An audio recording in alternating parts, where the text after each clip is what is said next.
Break அவுட்டுக்கு வந்து எந்த time frame candle வந்து யூஸ் பண்ணலாம் அப்படின்னு சொல்லி சில பேர் கேட்டிருந்தாங்க. ஸோ அதுக்கு வந்து பார்த்தீங்கன்னா டைம் டியூரேஷனை வச்சு தான் ஸோ நம்ம வந்து கேண்டில்ஸ் வந்து செலக்ட் பண்ணிக்க முடியும். ஃபார் எக்ஸாம்பிள் இப்போ நீங்கள் என்எஸ்சி பிஎஸ்சி ஸ்டாக்ஸ் எல்லாம் யூஸ் பண்ணிட்டு இருக்கீங்க, ட்ரேட் பண்ணிட்டு இருக்கீங்க அப்படின்னா இன்ட்ராடேல ஸோ நீங்க வந்து 3 minutes 5 minutes candle break out இருந்தாலே போதும், தாராளமாக வந்து என்ட்ரி வந்து கொடுத்துடலாம், ஒரு பை சைடோ செல் சைடோ. ஸோ இதே நீங்க வந்து எம்சிஎக்ஸ் ட்ரை பண்றீங்க அப்படின்னா ஸோ எம்சிஎக்ஸ்ங்கிறது நைட் வந்து 12 o'clock வரைக்கும் இருக்கு. ஸோ அதனால பார்த்தீங்கன்னா 15 மினிட்ஸ் கேண்டில் வந்து உங்களுக்கு வந்து ரொம்ப யூஸ்ஃபுல்லா இருக்கும் பிரேக் அவுட்டுக்கெல்லாம்.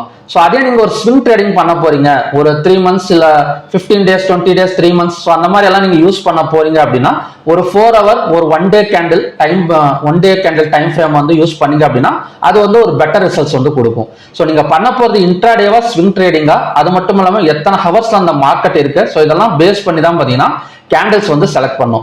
ஸோ நிறைய பேர் என்ன பண்ணுவாங்க அப்படின்னு பாத்தீங்கன்னா இப்போ ஸ்டாக்ஸ்ல வந்து பிரேக் அவுட் நடந்துச்சு அப்படின்னா இன்ட்ராடே பண்றப்போ 1 hour 1/2 hourலாம் பிரேக் க்ளோசிங்காக வெயிட் பண்ணுவாங்க. ஒரு கேண்டில்ஸ் வந்து பிரேக் அவுட் பண்ணிட்டு க்ளோசிங்காக வெயிட் பண்ணுவாங்க. ஸோ அப்படி பண்றதுனால என்ன ஆகும்னா க்ளோசிங் ஆகிறதுக்குள்ளாரே ஒரு பெரிய மூவ்மெண்ட் வந்து கொடுத்துரும். ஸோ அந்த மாதிரி நேரத்தில் நம்ம 3 மினிட்ஸ் 5 மினிட்ஸ் எல்லாம் அந்த பிரேக் அவுட் பாயிண்ட்டுக்கு வந்து யூஸ் பண்ணோம் அப்படின்னா ஸோ சீக்கிரமா என்ட்ரி கிடைக்கும். ஸோ அதே சமயம் பார்த்தீங்கன்னா ஒரு நல்ல ரிசல்ட்ஸ் வந்து நமக்கு வந்து கொடுக்கும்.